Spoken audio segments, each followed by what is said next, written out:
ओम शांति। ओम शांति।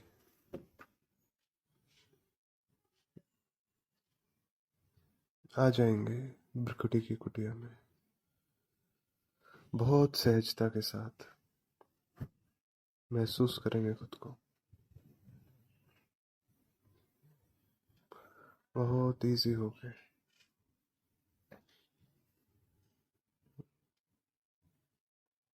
चमकती हुई बिंदु, बस इस चमक को महसूस करेंगे।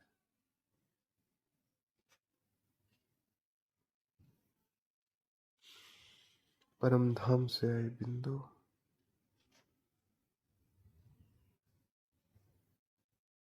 इस रथ की ड्राइवर सीट पे बैठे बिंदु,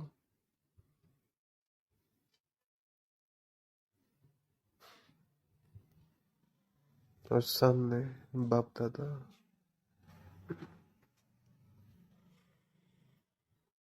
हम बिंदु के परम पिता और अलौकिक पिता।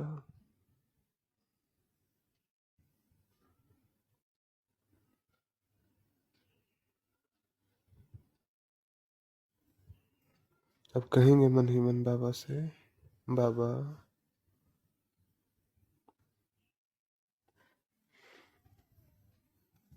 आपके मुख कमल से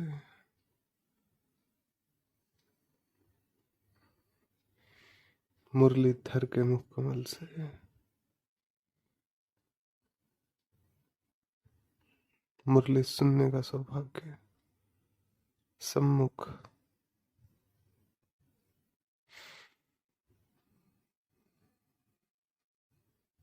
सुनाइए बाबा। और देखेंगे जैसे बाबा पांडव भवन में संदली पे बैठ के सुनाते थे, वैसे ही उसी महसूसता में बैठ के बुद्धि बाबा पर एकाग्र रखते हुए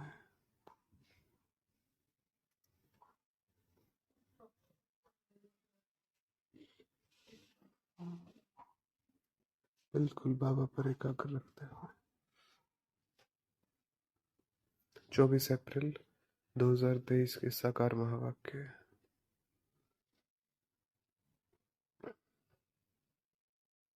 हमारी दिल, हमारा मन, हमारा अंतर मन जिसमें रॉ अनप्रोसेस्ड चीज है, वैसे ही समय है बिल्कुल सत्य स्वरूप में। अगर हम ईमानदारी से अपने अंतर मन में जाके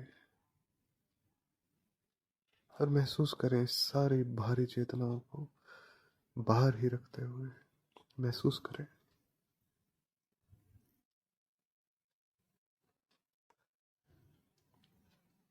तो जो अंतर मन में है, जो हम आत्मा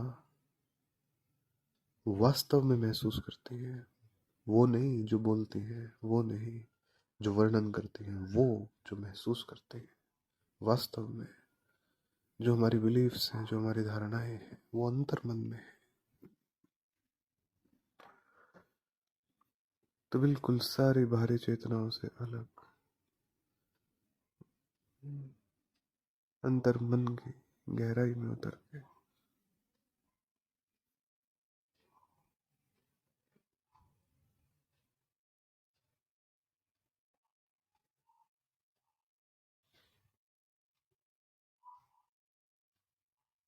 जो भी कोई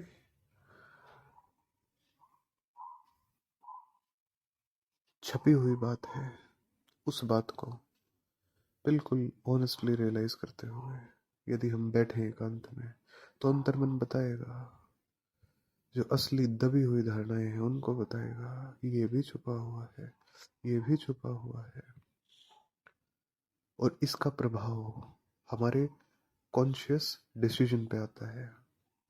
जो चेतना में हम फैसले लेते हैं उस पे अंतर मन की इन दबी हुई धारणाओं का परिणाम आता है, प्रभाव आता है। तो अंतर मन की गहराई में उतर के फिर खुद से पूछेंगे,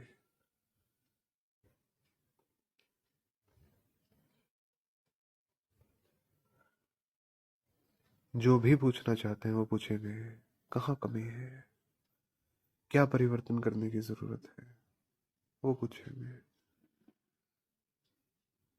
तो बाबा ने कहा, दिल से पूछो, अर्थात अंतर मन में उतर के ये चेक करो, ज्ञान की खुशबू हमसे फैलती है क्या? खुशबू हम हमेशा फैलाते हुए खुशबूदार फूल हैं, सच्चे परवाने हैं। तूफान तो आते हैं माया के, और आएंगे, और आने भी चाहिए।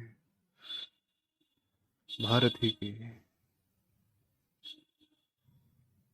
उपाधि को, उसके मर्तबे को समय समय पर चेक करने के लिए माया के तूफान आने चाहिए, लेकिन सदा उनसे विजयी होकर निकलते हैं श्रीमत के आधार से। तो ये अंतर मन से बातचीत, अपनी दिल से पूछो। दिल अर्थात क्या? एकांत में बैठ के अंतर मन से बातचीत, सारे बाहरी संबंधों से, बाहरी पहचान से बिल्कुल न्यारे होते हुए, बिल्कुल न्यारे होते हुए अंतर मन की गहराई में उतर के अंतर मन की गहराई में उतरते हुए, जहां पे 63 जन्मों का सत्य छुपा हुआ है, जहां पे वो भावनाएं जिन्हें अभी परिवर्तन करना बाकी है, वो बोरी की बोरियां पड़ी हैं जिस अंतर मन में। तो उस अंतर मन में उतर के फिर तो बाबा कहते हैं, जो अच्छे फूल हैं और जो परवाने हैं उनकी जरूर अच्छी खुशबू आएगी। बाप तो ज्ञान का सागर है, और जब उस सागर में समाये हुए बच्चे होंगे वो सदैव खुश रहेंगे। औरों को भी आप समान फूल बनाएंगे, परवाने। जैसे जोत से जोत जगती है, ऐसे परवाने से परवाना उठेगा और शमा पे जाके फिदा होगा। फूल ना बने लेकिन कली तो खिलेगी। जो पूरे परवाने होते हैं वो जीते जी मरते हैं, बलि चढ़ते हैं, ईश्वरीय औलाद बनते हैं, अपना सब कुछ बाप को विल करते हैं। स्थूल की बात नहीं, बुद्धि की बात, विल करते हैं बाबा को। तो बाबा कहते हैं कि जब कोई बच्चा, गरीब बच्चा, साहूकार गोद लेने के बाद, कोई गरीब बच्चा वो अपनी गरीबी को भूल जाता है, उसे वो साहूकारी जो अडॉप्शन के बाद मिली है वो साहूकारी याद रहती है। तो ऐसे ही हम बच्चे इस कलयुगी भंवर में थे, बाबा ने आके अडॉप्ट किया, तो अब सब कुछ भूल गया। बस बाप और बाप की स्थापन की हुई नई दुनिया, बस। तो बाबा ने समझाया है कि युगे युगे नहीं आता, संगम 4 होते हैं। सतयुग और त्रेता का संगम, त्रेता का संगम, फिर द्वापर का संगम, त्रेता और द्वापर का, फिर द्वापर और कलयुग का, और फिर कलयुग और कलयुग अंत और सतयुग आदि का संगम। इन चारों संगम में डिफरेंस ये है कि ये बाकी 3 ये युगों के संगम है। यहाँ पे युग अंत होता है और युग शुरू होता है। जो कलयुग अंत और सतयुग आदि है, यहाँ पे कल्प खत्म होता है और कल्प शुरू होता है। तो ये हो गए युगों के संगम, ये हो गए कल्प के संगम, तीनों में अंतर है। तो युग के संगम पे बाप नहीं आता, युगे युगे नहीं आता, कल्प कल्पांतर, कल्प के संगम पे आता है। जब पूरा कल्प चक्र घूमने के बाद नया कल्प शुरू होता है, तब बाप आता है।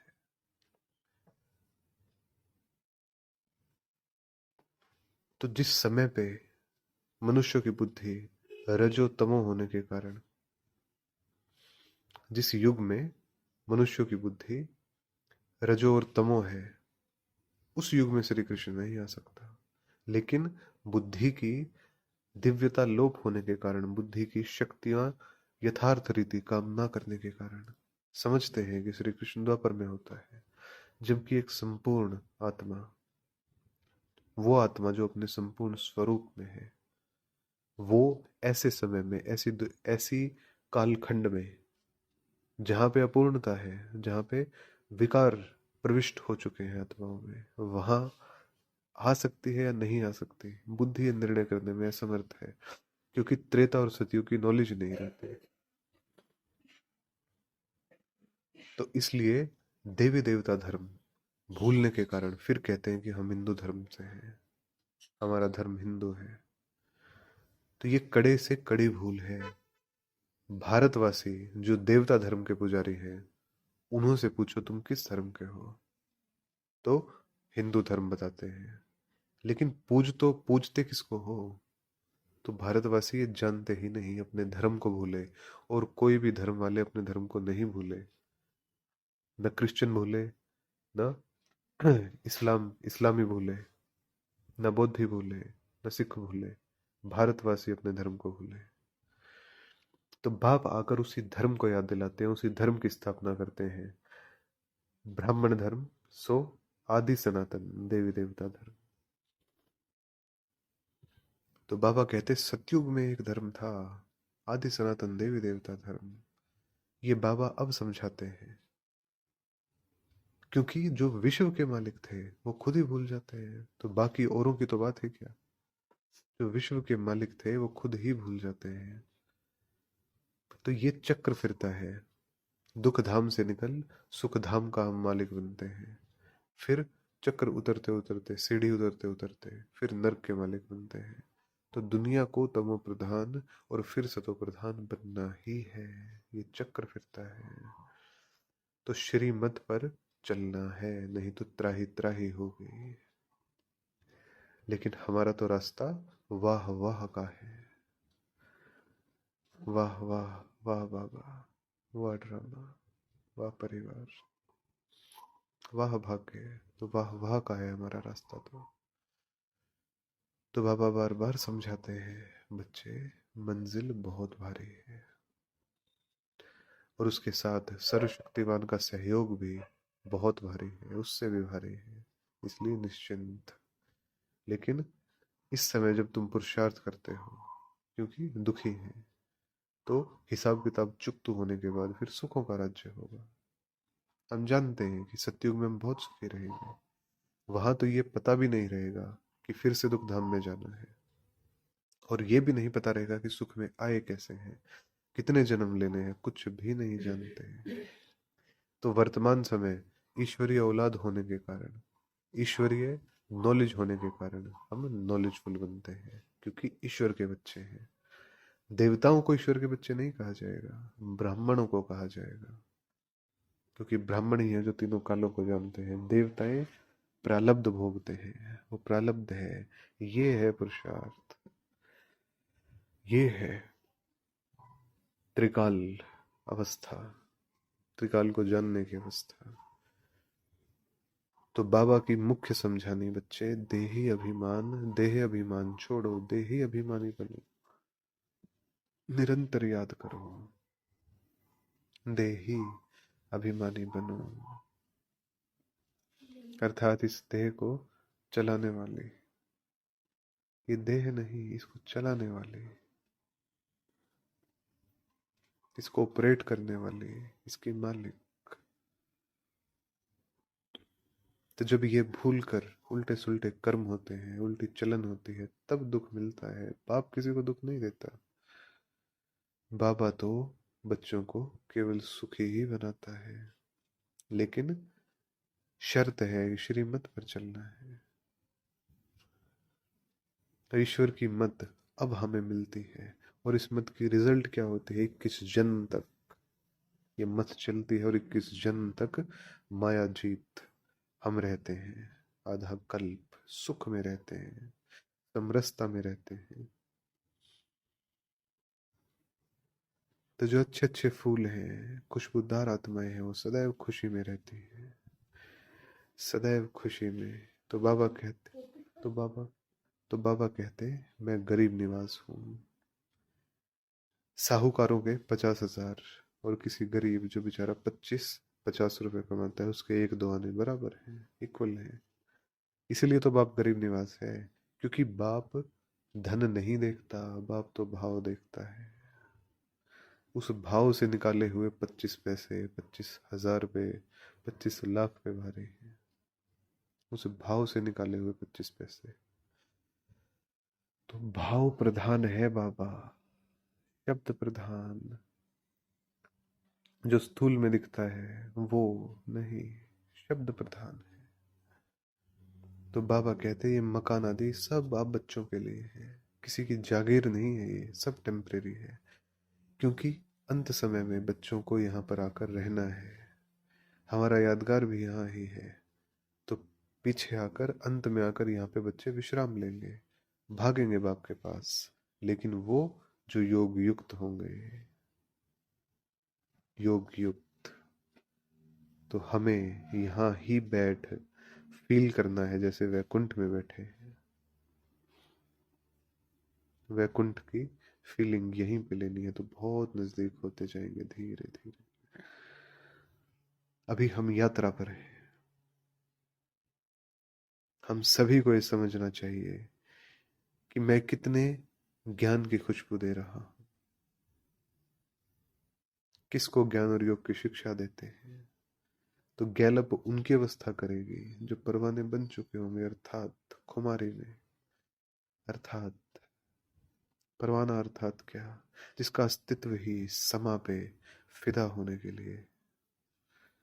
परवाने का और कोई न गायन है, न ही उसका कोई अस्तित्व है। वो तो है ही इसलिए ताकि फिदा हो सके, वो तो है ही इसलिए। समा है, क्षमा है, तो अस्तित्व है परवाने का। बाबा हमें सिखलाते हैं, हम फिर आत्माओं को सिखलाते हैं। तो जब देही अभिमानी हो किसको सुनाएंगे, तब तीर लगेगा। जब खुद ही देह अभिमानी नहीं रह सकते तो धारणा करा नहीं सकते। ना तो खुद कर सकते ना करा सकते। देही अभिमानी, देह की मालिक, देह की मालिक, इस देह को चलाने वाले। तो बाबा कहते हम आत्माओं से बात करता हूँ, न मेल से बात करते न फीमेल से, आत्माओं से बात करते हैं। तो इस भान से भी ऊपर जो हमारा भान है, ये द्वैत चेतना है। इस द्वैत चेतना से भी ऊपर अद्वैत चेतना में स्थित आत्मा भाई, भाई भाई, जेंडर कॉन्शियस से ऊपर सोल कॉन्शियस। जेंडर कॉन्शियसनेस नहीं, अपूर्ण है ये चेतना। तो पूर्ण चेतना, सोल कॉन्शियस बिंदु, सभी मणियां, मणियों के संसार की मणियां, मणियों के मालिक शिव बाबा की मणियां, मणियां, हर मणि बस।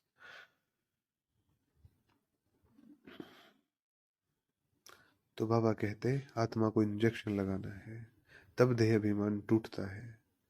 देह अभिमान के कारण खुशबू नहीं निकलती, ताकत नहीं रहती। तो बाबा आत्मा से बात करता है और आत्मा ही सुनती है। तो बाबा आत्मा को कहता है कि तुमको वापस जाना है, इसलिए देही अभिमानी बनो, मन मना भाव। तो ऑटोमेटिकली क्या होगा, मद्याजी भव ऑटोमेटिकली आ जाता है। तो मूल बात ही है मन मना भाव, मन ही मन,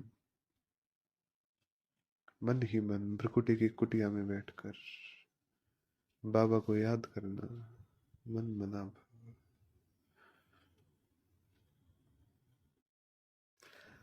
भल सवेरे उठ विचार सागर मंथन करना है। ऐसे ही स्वयं से बातचीत करनी है। कुटिया में बैठकर हम बिंदु आए हैं धाम से, आए थे 5000 वर्ष पहले, इतनी लंबी यात्रा पूरी की, अब वापसी चलने का समय आया है। बाप सामने है तो नजर केवल बाप की तरफ, और किसी भी बात में हमें नहीं फंसना, केवल बाप की तरफ।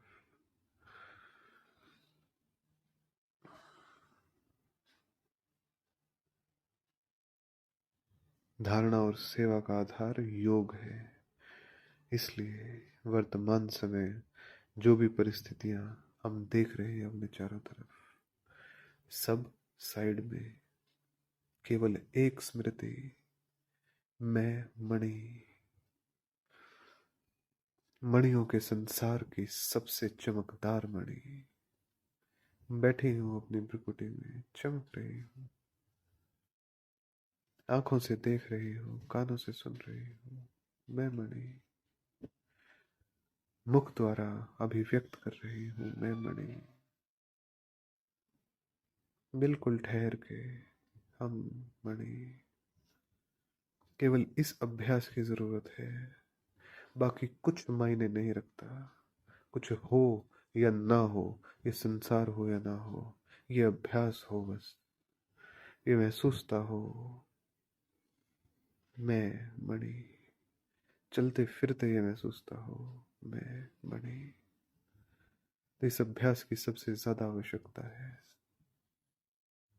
तो हम जतन करके, हम लग के, लग के ये पुरुषार्थ करेंगे, लग के इस पाठ को पक्का करेंगे। मणि, जगमगाती हुई निराकार की मणि, हम मणि।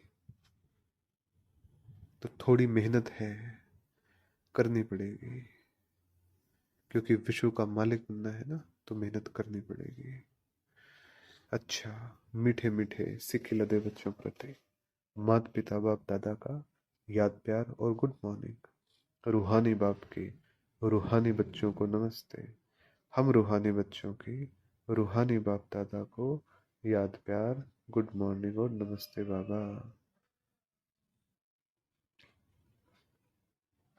तो वरदानी हाथ बाबा का सर पे महसूस करेंगे और बाबा से वरदान लेंगे। एक हिम्मत की विशेषता द्वारा सर्व का सहयोग प्राप्त कर आगे बढ़ने वाली विशेष आत्मा भव। एक हिम्मत की विशेषता द्वारा सर्व का सहयोग प्राप्त कर आगे बढ़ने वाली विशेष आत्मा भव। जो बच्चे हिम्मत रखकर निर्भय होकर आगे बढ़ते हैं, उन्हें बाप की मदद स्वतः मिलती है। जो बच्चे हिम्मत रखकर निर्भय होकर आगे बढ़ते हैं, उन्हें बाप की मदद स्वतः मिलती है। हिम्मत की विशेषता से सर्व का सहयोग मिल जाता है। इसी एक विशेषता से अनेक विशेषताएं स्वतः आती जाती हैं। एक कदम आगे रखा और अनेक कदम सहयोग के अधिकारी बने। एक कदम आगे रखा, इसी विशेषता का औरों को भी दान और वरदान देते रहो, अर्थात विशेषता को सेवा में लगाओ, तो विशेष आत्मा बन जाएंगे। स्लोगन, बुद्धि से इतने हल्के रहो जो बाप अपनी पलकों पर बिठाकर साथ ले जाए। ओम शांति।